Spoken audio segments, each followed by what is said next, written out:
49ers are signing 31-year-old tight end George Kittle to a 4-year, $76 million contract extension. Six-time Pro Bowler will get $40 million in guaranteed money. Still no word on if or when they will get a new deal done with their quarterback, Brock Purdy.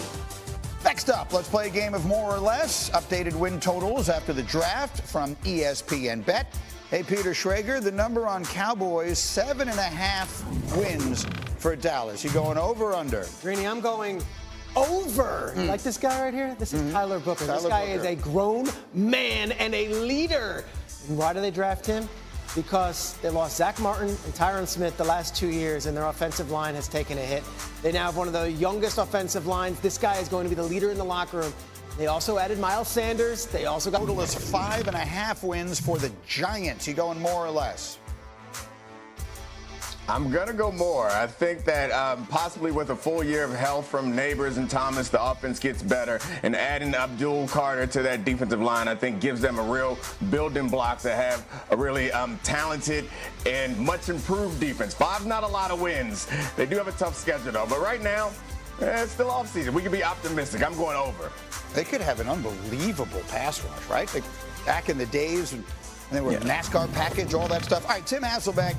The total is just 4.5 wins for the Cleveland Browns. Are you going more or less?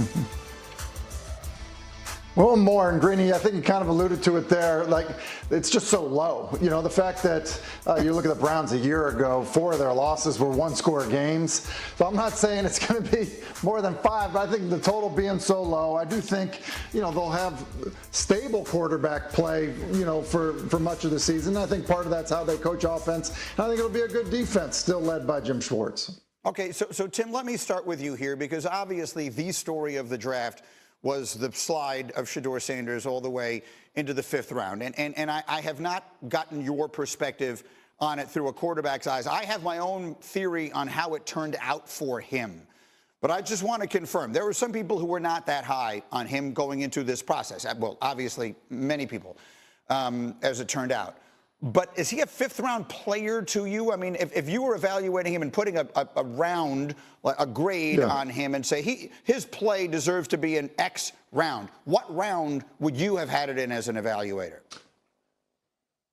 Yeah, I think, you know, somewhere between probably rounds 2 and 4 is what I would say. Look, my comp, and I said it on the show prior to the draft, Greeny, was, look, you hope that he could be Andy Dalton. That's what I said prior to the draft. And I said it because of the physical skill set. And listen, it was not an insult. Andy Dalton has had a remarkable year. I think he's in year 17. He's thrown over 250 touchdown passes. But like, that's what I thought. Andy Dalton was a 2nd-round pick. Other people compared him to Kirk Cousins.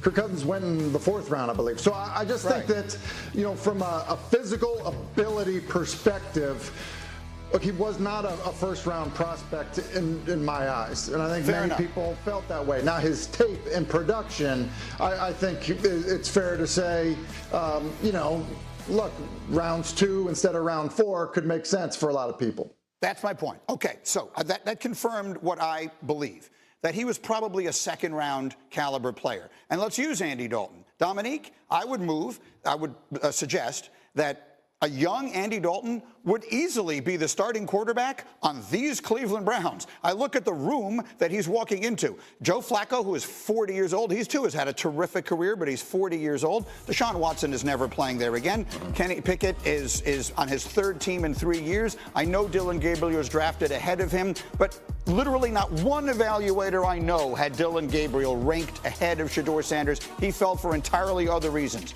The point I'm trying to make here, Dominique, is that while the weekend obviously felt like a disaster for him, the way it turned out, I think he wound up in a place where he has an excellent chance to play, which very rarely can you say about a quarterback drafted in the 5th round. Yeah, I mean, I like the spin that you're putting on it, and I think you're right. He has an excellent chance to play, but you need to play well and play well fast if you're a 5th-round pick, and you're on a team that's probably projected to be near the top of the 1st round again next year. If he does not demonstrate in whatever time he gets in practice and in the games that he is a franchise quarterback, there's no waiting time. There's no investment in him. They're not going to go get all the pieces to put around him to make him play better like we've seen with Caleb Williams Mahomes and other quarterbacks who are drafted in the first round. If he does not show that he is the franchise quarterback in this season at some point, they're drafting another quarterback in the first round next year. So I think you're right. He has a good chance of getting on the field, but he does not have a long leash or a lot of time to prove that he's the quarterback for this team for years to come. I guess that's true based on the place that he was drafted. But if he had been drafted in the second round, we'd be talking about him right now as the starting quarterback of this team. And he's the same guy, right? He didn't play a football game over the last 3 He months. wasn't drafted in the second round. No, I understand that. That's the thing. It's like, be legendary. Is their starter this year? I don't know if he makes the team this year. I don't know if we could say that. He's the 5th round pick who is the 4th quarterback on the depth chart right now. And the same insular world that told him to be legendary and you're a 1st round pick and don't be a combine, workout guy and don't do the Senior Bowl and don't do it. I would hope someone is like, all right, let's reset this and say, it's going to be a little different right now. The path has changed and everyone's assuming that that their light has gone off and he's going to just come in and just be like, all right, I'm going to be a backup, be seen, not heard. I want to do everything I can to make this team. We don't know that. Well. So I think it's, yes, his ability. That's what's all along. It's what's reality, and if he gets to Browns camp and isn't willing to be the first one in, the last one out, and isn't willing to prepare the others like Dylan Gabriel will, we don't even know if he's going to make it for week 1. Tim, I have a moment left. Go ahead, finish it up. What is your expectation? Yeah, well, Peter's exactly right. It's not a lock that he makes the roster, out of camp. Look at 5th round, picks. They don't always make the team right out of camp. But I would say this, Greeny, to your point, if you're a 5th round pick, especially a quarterback, you're looking for any glimmer of hope for an opportunity to have an impact, prove to people that you can play. Any glimmer of hope. And so to your point, the glimmer of hope is this. Joe Flacco hadn't started an entire season since 2017. Kenny Pickett came in as a 1st rounder in 2022, is already on his 3rd team, and then you're dealing with another rookie. That's your glimmer of hope, but it is like put your head down and work, as Peter said. Yes, hopefully he will do that. And what I will say is if he's as good as a lot of people were telling me before the draft they thought he was, I think he has a chance to become this team's. They need him. Let's see what they can do. The last one is this. I go Shedeur, but it's really the Browns quarterback room. I don't know if they can do Hard Knocks because of all the rules, but I would love to just have a camera on all of these names. Now look, Deshaun Watson, he's going to be paid $46 million to not play. Must be nice. Then you got Kenny Pickett, Joe Flacco, Dylan Gabriel, who was drafted before Shedeur in the 3rd round, and then Shador Sanders. I'm curious. How does it work out in minicamp? How does it work out in training camp? And then when we get to week 1 with the Cleveland Browns, who is under center?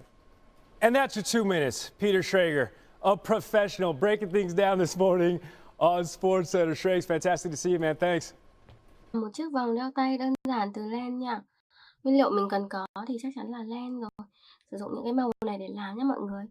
Màu hồng, màu vàng và màu đỏ sẽ kết hợp lại với nhau.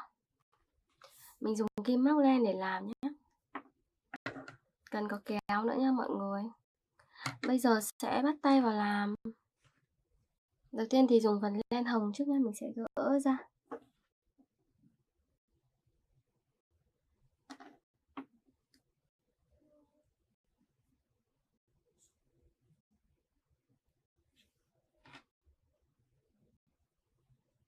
Rồi,